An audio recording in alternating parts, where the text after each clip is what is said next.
Time. We're going to talk about trade shows and events and how to really revolutionize your trade show and event strategy. Before we do that, yesterday we talked about peeling the banana a different way, right? The monkeys for 6,500 years, they've been doing it differently than human beings. Human beings, we take the stem and we crack it down this way, right? There's a lot of flaws with doing it that way. We damage the fruit, right? But we do it that way because we follow what our parents did, what our siblings did, what our neighbors did, what our cousins did. We keep peeling the banana from the top down. Monkeys, for 6,500 years, they just go like that. Never damage the fruit, ever. They do it the opposite way. They go against the grain, right? They're the purple cow. They're doing it differently. They do it better. It's a best practice. So let's talk about some of the things we can do with trade shows. All right, they're industry specific. They're very different than a lot of the events and other things that we can do. You know, with trade shows, we're in a shark tank with a ton of other companies that direct competitors. So what can we do to differentiate ourselves? We're going to talk about that. You know, there's high volume shows. I look at those a little differently. There's, you know, state fairs, strawberry festivals, certain high volume shows that are not industry specific, but they're also full or rife with competitors. We've got events that are totally unrelated purposes. We're going to talk about golf shows, gun and rifle shows. We're going to talk about the classic car shows and those types of events, wine and cheese festivals. And then we're going to talk about manufactured or self-created events, all right, and really getting away from the herd. Okay? So with respect to the trade shows, everybody, you walk around these trade shows, and I was a student of the trade shows this year for sure. A lot of you probably saw me over and over again getting kicked out of the IX Center and the Convention Center for passing out my bottled water, right? Trying to quench the thirst of the contractors. But in any case, you know, we looked around, and there's a lot of people doing the same thing, and I don't just mean sleeping. There's a lot of people that are just setting up their booths in the exact same way and doing things in the herd mentality. So we're going to talk about a proven formula for achieving success at these types of events. First of all, you win with people. Woody Hayes from Ohio State University, my alma mater. I.O. We win the spelling bee every year. Bunch of worthless nuts. But yeah, worthless nuts, poisonous nuts. But you know, you win with people, but you also, unfortunately, you lose with them too. So you got to make sure you have the right people. We talked about the formula yesterday. It's people, it's process, it's products, partnerships. All right, it starts with people. You got to have the right people in the booth, high energy people, extroverted people. You got to be the purple cow. You got to get away from that herd mentality. If you haven't read this book, I highly suggest you pick it up. It's a great work on how you can differentiate yourself, go into the blue ocean versus of whole new wide open territory. So, got a friend here, very successful business owner, Universal Windows Direct. They did a phenomenal job at the shows this year. I was so impressed with what they did. They stood out from the herd like nobody I've ever seen. These guys, they sponsored the bags, and they were all over the place. They were tattooed on every individual walking in and out of that place. They had people passing out the bags out front. And you know what? When you have a big budget like these guys do, you can afford to do that stuff. If you don't have a big budget like that, what can you do? What's the word? What am I looking for? Excuse me? Improvise. Improvise is one thing. Following in terms of our theme here? Partner, right? You don't have to be on both sides of the bag if you can't afford it. Can you be on one side of the bag? Does that cut your cost in half? Will they go for it? Let's ask. All right? But these guys, they sponsored the floor, for God's sakes. They had arrows telling you where to go. All right? They did a great job. I mean, look at the hand sanitizers. They're placed outside the bathroom. You couldn't go anywhere without thinking of these guys. They were everywhere, omnipresent. Did an awesome job. I believe they negotiated some booths. I didn't clarify this with them, but they must have had 10 booths at one particular show I was at. And I have to imagine they negotiated with the convention hall and said, hey, if you've got remnant space, we talked about remnants yesterday, right? Tim Mush did a great job discussing remnants. What can we do with remnants? When they've got leftover space, why not talk to them about how we could fill that space at a much better rate. So phenomenal opportunity to separate yourself from the herd. They did an awesome job. When I heard some of the numbers these guys put up from the show, I was blown away. So couldn't go without mentioning that. They filled that space pretty well. Now, after we come up with a strategy, and we can all talk about a variety of different strategies, and we'll do that here shortly.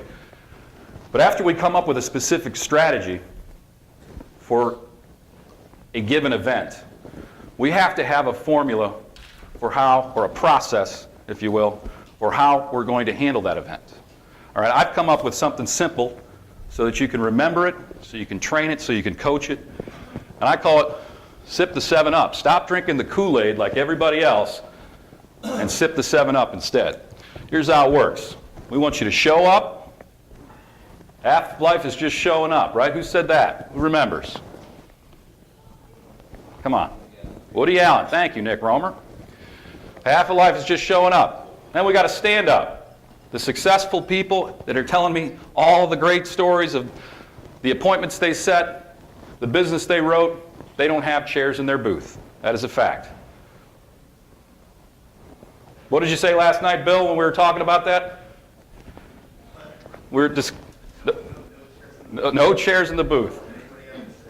Yep, no chance. If you're going to be working in their booth, you're not sitting down. And that was the same as true when I walked around and checked out what some of the top players were doing at these events. They didn't even have it as an option.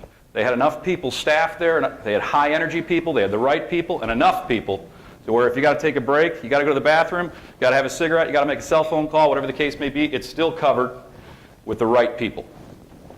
Speak up. You got to speak up. You can't just sit there and expect people to come in and say, hey, tell me about your window, tell me about your gutter protection, tell me about your roofing. It's not going to happen. All right? You've got to have a special offer. All right? And I don't think carnival barking is the right answer. I really don't. We'll discuss that. Have an offer. Have something that's consumer-minded, that's going to get people in your booth, that's going to engage them. All right? And speak up. Share it with everyone. Get out there. Engage, engage, engage. All right? After we do that, after we get them engaged, we got to conjure up. Conjure up a need. Find out what it is they need. Find out what their problems are. We got to write it up. We'll talk about that. Write up the appointment in the booth. Everybody's who's, again, having the optimal level of success is writing up the appointment in the booth. They're not waiting to take their information and get back to them at a later date. You can do that as a secondary or a last resort, but certainly shouldn't be the primary focus. You want to set that appointment, strike while the iron's hot. We want to button up. We'll talk about that process. We discussed it a little bit yesterday with respect to canvassing leads and other leads. And then lastly, we'll kind of reiterate what Tim Mush talked about yesterday. We got to follow up. Just because we didn't convert those folks at that time, there's a huge opportunity for future buyers. What do now buyers and future buyers have in common? The word buyers. Okay? Just because they didn't buy today doesn't mean they're not going to buy ever.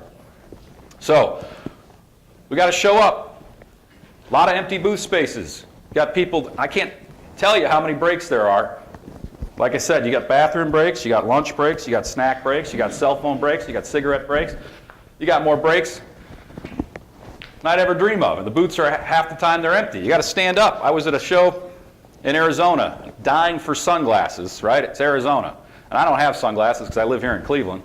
So I was looking around for some sunglasses, and there's the sunglasses guy at this particular golf show we were at. And I had never seen him because he was sitting down, wasn't reaching out, wasn't speaking out, didn't even know he was there. Caught a sleeper at this particular event. Wish it was higher resolution. They're face down. You can see the Z's coming off of that. A lot of texters. We're crazy with the texting. How many people in here got a text from me or a phone call from me saying, you need to get on your people.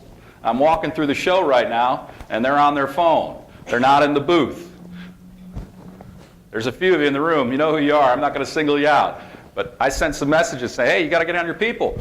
We got people that are face down on their phone, not even engaging. You got to speak up. Another one of my favorites. This must have been the most delicious burrito of all time, because this guy was wandering around his booth, Chipotle in hand, engaging people with a mouthful of food. It was beautiful. You can see him right there. He's fully engaged. Why don't you go ahead and fill this out? I'm busy stuffing my face. So hard to speak up when you got a mouthful of food, isn't it? So I want to talk to you about the big P we talked about yesterday, which is partner up. All right? When it comes to partner up, there's huge opportunities at these events. I mentioned to you previously partnering with someone who's non-competitive. If you happen to be in the gutter protection business, maybe find a landscaper that wants to partner with you. Mitigate your cost in that way. You could share booth space. Okay, there are all kinds of opportunities where you could collaborate on a beautiful exhibit with someone who complements what you do. Okay, there's a huge opportunity for that. Another thing you can do is you can partner with vendors at the show. They love it. They absolutely love it. So you can get a hold of whoever sells the food at the show. Sometimes they have independent vendors. Maybe they sell nuts. Maybe they sell pretzels. Maybe they sell beverages. In some cases, these vendors work strictly for the convention hall, okay? And they're part of the convention hall, part of that guild or union. All right, in any case, you can approach them and you could say, I'd like to purchase a bunch of vouchers, right? In $5 increments. I'd like to purchase them in $3 increments, whatever is the value of a beverage, whatever is the value of a pretzel, whatever is the value of an ice cream cone, okay?